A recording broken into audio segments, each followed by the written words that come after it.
სახელითა მამისათა და ძისათა და სულისა წმინდისათა ჩვენთან არსებობს. გამოვიდა თესვარი თესვად. ასე იწყება დღევანდელი სახარება, რომელიც წავიკითხეთ. ეს არის იგავი თესვარის შესახებ. ეს არის პირველი იგავი, რომელსაც იესო უყვება თავის მოწაფეებს და მსმენელებს და თვითონვე განმარტავს. და ეს არის სიტყვები, რომელიც არის შეიძლება ითქვას მთელ კოსმოსში, მთელ სამყაროში ცენტრალური სიტყვები. გამოვიდა თესვარი თესვად. აი ამ სიტყვებში არის ფაქტიურად მოცემული მთელი მოძრაობა სამყაროში. სამყარო მხოლოდ იმ შემთხვევაში არსებობს, თუ თესვარი გამოვა თესვად, თუ თესლი დაითესება და ძველი თაობა ახალი თაობით შეიცვლება. ეს არის აი მარადისობის კანონი შეგვიძლია. გამოვიდა თესვარი თესვად. ეს იგავი და საერთოდ ყველა იგავი, რომელსაც იესო ყვება, არის შემოთავაზება, მაცხოვრის შემოთავაზება, რომ ის გვიყვება თითქოს და ერთი შეხედვით ჩვეულებრივ ამბავს. რაღაცა ამბავს ყვება, ამ იგავი ეს არის, ჩვეულებრივი ამბავია თითქოს მოთხრობილი. ოღონდ თავიდანვე გვეუბნება, იესო განმარტავს ამ იგავს ამბავს, რომ ეს ამბავი კი არის ნამდვილი ამბავი, რასაც ყვება, ნამდვილად გამოვიდა თესვარი თესვად. მაგრამ აქ იგულისხმება რაღაცა ბევრად უფრო ღრმა და მნიშვნელოვანი. და იესო ამბობს, რომ ეს თესვარის გამოსვლა თესლის დასათესად ყველანაირი თესლი შეიძლება აქ იგულისხმებოდეს. და უპირველეს ყოვლის აქ იგულისხმება სიტყვა ღვთისა. ღვთის სიტყვა, რომელსაც თესვარი თესავს. თესვარი ამ შემთხვევაში არის თვითონ იესო ქრისტე. ეს არის უფალი, რომელიც თესავს ღვთის სიტყვას. და ეს არის ნებისმიერი ქადაგებელი, რომელიც თესავს ღვთის სიტყვას. და არა მარტო. ესე იგი, ჩვენ რომ ამ სახარების ამიგავს ძალიან ბევრი და ძალიან ღრმა საინტერესო განმარტება აქვს და იგავს და საერთოდ ამ ადგილს სახარებისას. და მე ამას აღარ მოვყვები ახლა. მე მინდა მთავარი რამ გითხრათ. მთავარი რამ გითხრათ, რომ როდესაც გამოდის თესვარი თესვად, აი რომ გადაწყვიტავ თესვარმა, რომ გამოვიდეს დასათესად. თუ ჩვენ ისევ მივმართავთ აი ამ ამის თხრობას და თუ ჩვენ ისევ ვილაპარაკებთ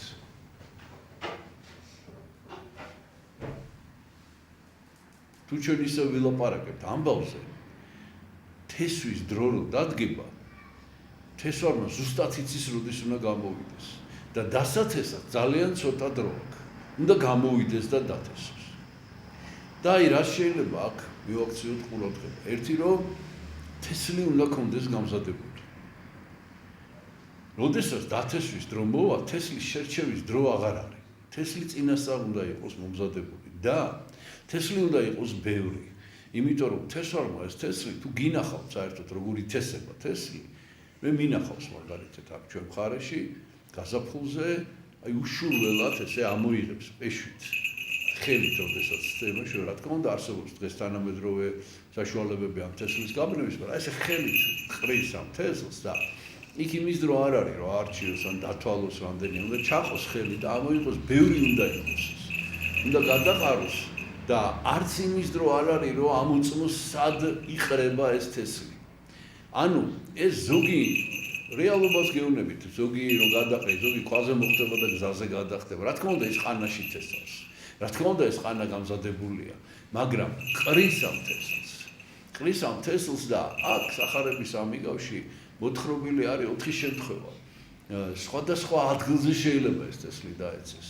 მე არ მოვყვები ამ დეტალებს, არც იმას, მაგალითად, რომ აი თუ ადამიანს ოდნავ მაინც აკითხულია განმარტებებით, შეუძლებელი არ წარმოიდგინო, მაგალითად ეს პირველი შემთხვევა, რომ გზაზე დაეცა და ფრინველებმა აკენკეს ეს თესლი.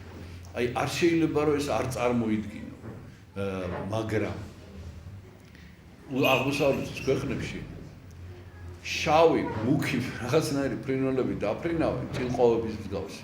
ჰაერში იჭერენ ამ თესლს. ესე გადაყრილ თესლს. ისეთ გამშეულები არიან და უკან თესლს დაყვება რამდენიმე ადამიანი სპეციალური ჯოხები აქვთ. ესე იგი ორი ჯოხი არის პატარა ჯაჭვით ერთმანეთზე გადაბმული და ამ ჯოხს ატრიალებენ ისე. რო ეს ფრინველები მოიგერიონ, აი იმდენად თვალსაჩინოა ეს ყველაფერი. და ამასთან თავისი სულიერი ახსნა აქვს. ესენი ეშმაკები არიან, რომელიც ღვთის სიტყვას, რომელსაც უფალი უხვად იწყებს და ხადაგებს, აი ეს ეშმაკები მოდიან და ჰაერშივე იჭერენ ამ სიტყვებს, რომ ადამიანამდე არ მიაღწიოს ამას. მაგრამ არაუშავს ამას, არაუშავს, იმიტომ რომ მაინც მიაღწევს. იმიტომ რომ როგორც მოგახსენეთ, თესლი ბევრია. ეს არის ღვთის სიტყვა, რომელსაც უფალი ხადაგებს და შეიძლება ასე მოხდეს, შეიძლება კიდევ სხვა მაგალითებია, ესე იგი არასწორი ნიადაგი, თქვა კლდოვანი, თქვა გაუმარგლავი და იქ იკარგება ეს თესლი, რა თქმა უნდა, მაგრამ სამაგიეროდ, როდესაც მოხდება ისეთ ნიადაგში, რომელიც არის საუკეთესო, ეს თესლი თუ დაითესა, აღმოცენდება და ზოგი გამოიღებს 31 მარცვალი, 30, ზოგი 60, ზოგი 100 მარცვალს ერთი მარცვალი და ეს გადაფარავს მე აი ამ დანაკლისს. გადაფარავს და აუცილებლად ეს თესლი აღორძინდება. რას ნიშნავს ეს? ეს იმას ნიშნავს, რომ ეს უნდა მოხდეს, ეს განახლება უნდა მოხდეს მარადიულად. და თესვარი გამოვიდა, თესვარი უკვე თესვად გამოსულია, ეს არის უფალი ჩვენი იესო ქრისტე, რომელიც ხადაგებს და ვისი საშუალებით ხადაგებს, თავისი მოწაფეების საშუალებით ხადაგებს, მოციქულების და ეს გრძელდება და გრძელდება დღევანდელ დღემდე. და ეს უნდა ხდებოდეს. ოღონდ ჩვენ უნდა ავირჩიოთ, ვინ ვართ ჩვენ? ჩვენ ვართ ის ნიადაგი, სადაც ეს თესლი უნდა ჩაითესოს. თუ ჩვენ ვართ გვინდა რომ მონაწილეობა მივიღოთ ამ თესვის პროცესში. ჩვენ თესვარები ვართ თუ არა ვართ. და მე გეტყვით რომ აუცილებლად უნდა ვიყოთ. ეს არის ჩვენი პირდაპირი მოვალეობა. ჩვენ უნდა ჯერ ვიყოთ ნიადაგი და მივიღოთ ეს თესლი ჩვენში, რომ ეს თესლი აღმოცენდეს და ჩვენ ეს საფრთხო სწავლება კარგად უნდა შევისწავლოთ. ეს არის პირდაპირი ჩვენი ვალდებულება. მოვალეობა, ერთ-ერთი მთავარი მოვალეობა ქრისტიანის ეს არის რომ კარგად შეიმეცნოს საფრთხო სწავლება. რისთვის? იმისათვის რომ ეს როგორც ნიადაგმა მიიღოს და აღმოაცენოს და ისარგებლოს ამითი და იმისათვის რომ თვითონაც კონდეს წვდომა აი ამ თესლთან, ანუ ღვთის სიტყვასთან, რომ ქრისტიანის ვალდებულება უშუალოდ იქადაგოს, გადაყაროს ეს თესლი ხალხში, ადამიანებში. სულ როგორც პავლე მოციქული ეუბნება თავის მოწაფე ტიმოთეს, როდესაც არის ქადაგების დრო უნდა იქადაგო და როდესაც არ არის ქადაგების დრო, მაინც უნდა იქადაგო, ჟამითი და უჟამით. ესე იგი, აი სულ უნდა ქრისტიანი ამას ცდილობდეს, რომ ეს თესლი გავრცელდეს, რომ ეს ღვთის სიტყვა ვრცელდებოდეს ადამიანებში, რატო? იმიტომ რომ თესლი თუ არ დაითესა, ესე იგი თუ დაითესა და თუ სხვაგან ცუდადოზე მოხდა არაუშავს, მაგრამ თუ დაითესა ეს თესლი და თუ მოხდა კარგ ნიადაგში ერთიც რო ჩავარდეს, ესე იგი ეს შრომა, ხარჯი მთესვარის არის ანასწავლებელი. და რას ნიშნავს ანასწავლება? რომ ეს თესლი გაიხარებს და რომ მოხდება ეს ფერისცვალება ადამიანში, იგი მიიღებს ამ თესლს. აი ჩვენ უნდა მივიღოთ ამ პროცესში მონაწილეობა, ჩვენ უნდა ვიყოთ დაუღალავი ერთგული მთესვარები, ამისათვის კარგად უნდა შევისწავლოთ ღვთის სიტყვა. ღმერთმა დაგლოცოთ და ღმერთმა ინებოს აი ღვთის თესლის გამრავლება და ადამიანების ქრისტესთან მოსვლა. ჩვენთან არს ღმერთი.